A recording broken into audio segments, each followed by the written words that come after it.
cameras take us to the starting grid where riders and engineers are discussing the final details. The sun has set over the Qatar desert and the sand brought onto the track by the wind will make it difficult for riders to get good grip during the early stages of the race.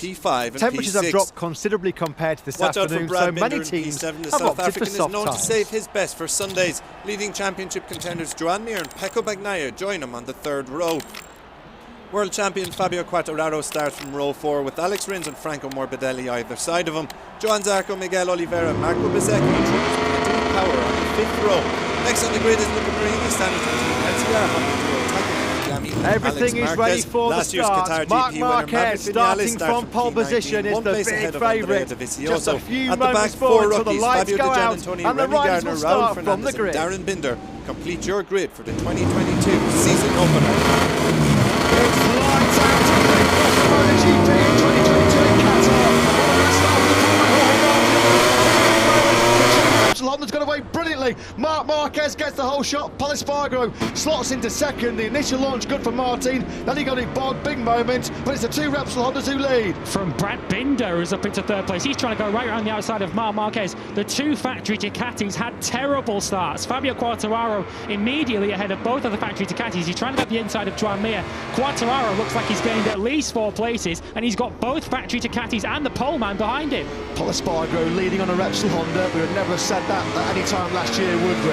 Pecco Bagnaia had a shocking start from the back of the third row, 9th, back to 15th place. As Lewis said, the two factory Ducatis just completely missed the start. Already getting aggressive, getting busy as 2020 champ Joan Mir. We know how good he is at coming through the pack. We know how good he is as well at making overtakes and keeping his tyres in good order. Do not discount Joan Mir. Was that Martin trying to recover the lost ground he made off the start? It was a poor start from Martin. He was trying to get the inside of Aleix Espargaro. He lost his position back to him again, though, after going the inside. The dream ticket for the Repsol Honda team. Pol Espargaro leading as Fabio Quartararo makes progress. This is where he has to make his progress, in this infield section where the straight line speed isn't going to hamper him. Up the inside of Jorge Martin. Just the first lap that Quartararo needed, up to P7 from 11th on the grid. Yeah, only getting wheel spin on that medium Michelin rear tyre through that tyre torturing turn 11 there. Fabio Quartararo just about keeping Jorge Martin at bay, although with the slipstream and the power of the Ducati down the start-finish straight, he might be easily picked off. The Yamaha's in between 10 and 12k slower. Brilliant by the world champion, ex-world champion Joan Mir. Just sticks his leg out there, maybe an apology quickly to Enea Bastianini. He got through on the Italian at turn 15. Martin doesn't need the slipstream and the top speed of the Ducati to pick up Quartararo. He's got to leave the Yamaha man in the final corner at turn 16. Who would have expected this then? At the end of the first lap, it's a Repsol Honda 1-2. It's Espargaro leading from Marc Marquez. Is Marquez going to go through immediately? Up the inside of his teammate he goes. Pol Espargaro doesn't fight it too hard. Who would have expected Brad Binder to be next behind them? And Pol Espargaro straight away sending a message to his teammate. He ain't no number 2 at Honda. Yeah, Marquez was just in that little bit hot. He went a little bit wide, maybe a metre offline. No second invitation needed for Pol Espargaro to take the lead back. Excellent first lap. Excellent start for Brad Binder. He looks like he's got Alex Rins really itching to get past him. Quartararo just slightly detached from this leading group. He's half a second behind the Ducati of poleman Jorge Martin. Is Quartararo able to run this pace? He said yesterday after qualifying that was as good as he had. That was as much pace as he had to qualify 11th on the grid. And at the moment, he's finding this pace a little bit too hot at the front. He's just taken Alex Marquez and gone up into 10th place on this lap. Here comes the Suzuki. We would not have seen this in the recent years with the Suzuki nudging up 355 kilometres an hour. Jack Miller reckons they gained 30 horsepower in the winter. Alex Rins was buzzing and beaming on Friday when he saw he got the top speed. Never happened on a factory Suzuki before. They made massive strides with the way they packaged the engine. That Suzuki, without any question, is back as a championship contender this year. Rins then now up into, 8th place. Brad Binder's got past Marc Marquez as well. Brad Binder up into 2nd place. That is not what we expected of himself. Bastianini's having another one. This time he is going to get it done on Joan Mir, who's eased aside into turn 4. Bastianini on the move. It looked like he was getting a little bit impatient behind Joan Mir. He's now made the move.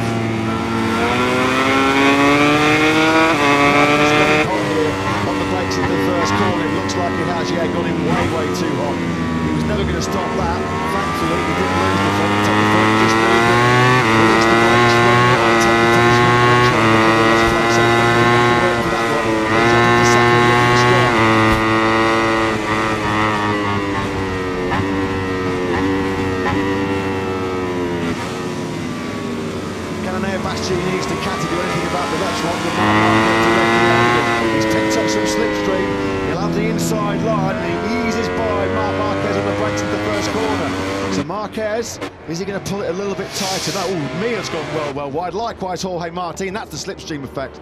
That's just those extra 5, 6, 7 kilometres now you pick up in the slipstream. It just changes your braking marker. We saw it last year. Pecco Bagnaia actually lost the chance of a victory when he ran in hot at the first corner in the Grand Prix of Qatar last year, so it's an easy mistake to make. Simon, down to you for some thoughts. Yeah, just about that braking area when we first saw it with Mark, now a couple of others.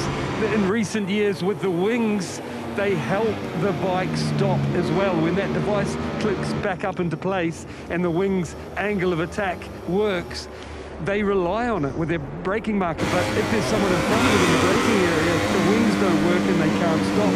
Yeah, all that dirty air around the wings. Yeah, good point, Simon. So Espargaro, well, it's been plan A to perfection so far for him. He made a brilliant launch off the line from 6th place on the grid, and he's been happy to make the front running here, of course. There's been missed opportunities, hasn't there, in the past. So Espargaro has been so tantalisingly close to breaking his Premier Class victory duck.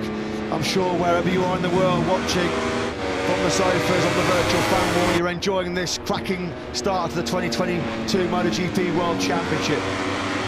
Surprised to see Mir struggling to run the pace at the front at the moment. Will he come on strong in the latter stages? Absolutely. Well, he's leaving himself a little bit of work to do at the moment. He's only a second off the lead at the moment, although that top four do appear to be getting a little bit of breathing space out of the front, but it just underlines how competitive MotoGP is in 2022. 5 different manufacturers in this 6-rider leading group.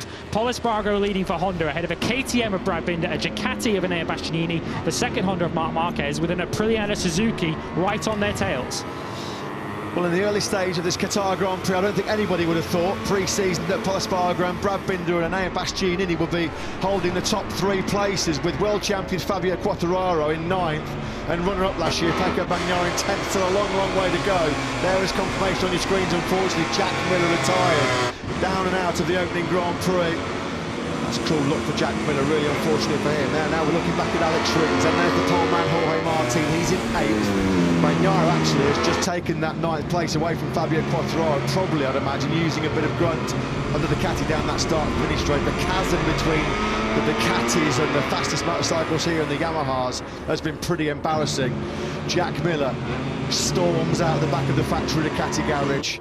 Clearly there's been a problem that is not of his doing, totally out of his hands, not the way he wanted to kick off 2022.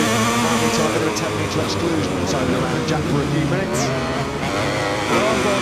With Marc Marquez training Marc Marquez, as Matt said a moment ago, setting his personal best lap of the race last time around. It's difficult to know at this stage whether Marc Marquez is just sitting pretty in 4th place. He seemed to want to talk his chances down over the course of the weekend, challenging for the win and for the podium. It's pretty clear at this stage, half distance in the first 2 race. Marc Marquez is well and truly in the podium battle. Yeah. But is he just holding fire at the moment and keeping his powder dry in 4th place, or does he have more to offer? And what's pretty clear is the improvements that we knew had come from HRC. The powerhouse like Honda were never going to take the last couple of years lying down, were they? There's Nadia Padovini, of course, the boss of the Gresini team, the widow of the late former 125cc world champion Fausto Gresini, fantastically carrying on Fausto's legacy here, forming the MotoGP team. No, that's Pecco Bagnaia, and who's he taken out? Jorge Martin. Oh, dearie me, friendly fire. 2 top factory Ducatis out of the opening Grand Prix of the season. We're going to have to look at that one on the replay. They can't believe it. What a disastrous night for the Ducati Lenovo team. Jack Miller already out and bitterly frustrated and angry, and now Pecco Bagnaia, he runs over to console Jorge Martin. That looks like then Bagnaia was the guilty man. He apologises to Jorge Martin. Jorge Martin looks like he takes it on the chin, but what a disaster. Up the inside then comes Bagnaia. He's at the inside line. Front end just tucks right from underneath him. Trail brake into the first corner on the outside. Pole on Martin, hung out to dry, nowhere to go. He gets clattered. The poleman Martinator out, and Pecco Bagnaia out as well. What drama in the opening Grand Prix. And what a disastrous opening night for Ducati. Nothing Jorge Martin could do. Espargaro was desperately trying to resist. He just got a bit of slipstream behind, and Enea Bastianini, a bit of dirty air as well. He runs in hard, and that looks like it might be victory hopes over. Still on course for potential top 3, a great way to start the year, but Enea Bastianini, it's in his hands now. What an emotional win this would be. This team was set up by Fausto Gresini before he tragically lost his life just over 1 year ago to COVID-19. I'm sure Fausto is looking down now, being so proud of what he left behind. His widow down there in pit lane, she can barely watch the action. Enea Bastianini on course for what would be a truly emotional and remarkable win. What a way to kick off 2022 in MotoGP. We're going to choke up here in the commentary box as well here, aren't we? Because Enea Bastianini has, what, just over 5.3 kilometres to go between himself and the most emotional of Grand Prix victories here in Qatar. Yeah, Brad Binder, to his credit, isn't giving up on this just yet. He was a 10th quicker once again on that penultimate lap, but it will only take a mistake now for Enea Bastianini to lose this one. Brad Binder, though, second place incoming for the first Grand Prix of the season for the factory KTM team. What a start for Francesco Guidotti, and that new Honda that we've talked about all winter looks like it might just hang on to a podium. Paul Espargaro's got 0.4 of a second in his pocket over his older brother Aleix, and Marc Marquez still holding firm ahead of Joan Mir. Mir doesn't appear to have enough to close in the 5th position. You can see there the team views on the left-hand side of the picture. Enea Bastianini now coming through this second sector. They don't think Brad Binder's going to be close enough to try and deny him the stolen victory. It looks like as well Paul Espargaro's going to hang on for third place. Great job by him on the Repsol Honda. It looks like he's finally got that soft tyre, but it's all about one man and one team. Enea Bastianini on the Gresini Racing Ducati, the Euro GP Ducati 21. He threatened this when he topped the timesheets, he topped the leaderboard in that official test in Japan. He said all along this new bike is capable of winning. I can fight for the championship on this bike. I'm not sure too many people believed him on that year-old motorcycle, but here he goes, on course, well set to win the opening Grand Prix here in Qatar. Yeah, Binder's closing in though on this final lap. It's down to 0.6 of a second, that lead, so Binder is just keeping the Gresini team sweating right the way down to the checkered flag. With only 2 more corners to go. Enea Bastianini just needs to keep it smooth through turn 15 and only turn 16 to go for a hugely emotional victory and a historic occasion for the Beast. Wow, Binder's closing. Binder is closing. Enea Bastianini's got to be careful here. They come out of the final corner. Enea Bastianini surely on course for a famous victory. The Beast reigns supreme in the Middle East. What an emotional victory for Enea Bastianini and the Gresini Ducati team. Let's take a look at the final ranking of the MotoGP race before the traditional podium Congratulations to ceremony. Brad Binder, he takes second for KTM. Paul Espargaro does indeed hang on for third. The cameras are Aleix taking us into Espargaro Park takes fourth. Ferme to the race winner, who is rightly celebrating with his mechanics. If it continues like this, it will be difficult for his rivals to catch up with him. Just pause for a moment to soak up these incredible scenes inside the Gresini Ducati garage. Tears start flowing and you can understand why. What an incredible way to start the 2022 World Championship for that young man, Enea Bastianini. What a tribute to his former team boss at Fausto Gresini, the man who gave him his big break in Grand Prix racing as a Moto3 rider back in live 2014. from the circuit for the podium ceremony. These three guys ran a truly outstanding race and they really deserve all the affection the crowd is giving them coming to on the stands.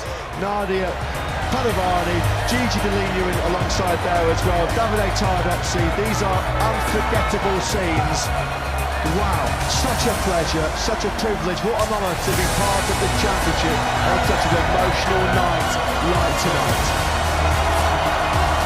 It's a hugely emotional night for Gresini Racing as Bastianini takes his first ever Premier Class win ahead of Brad Binder and Paul Espargaro. Aleix Espargaro just missed out on a podium while Marc Marquez and Joan Mir take top 6 finishes.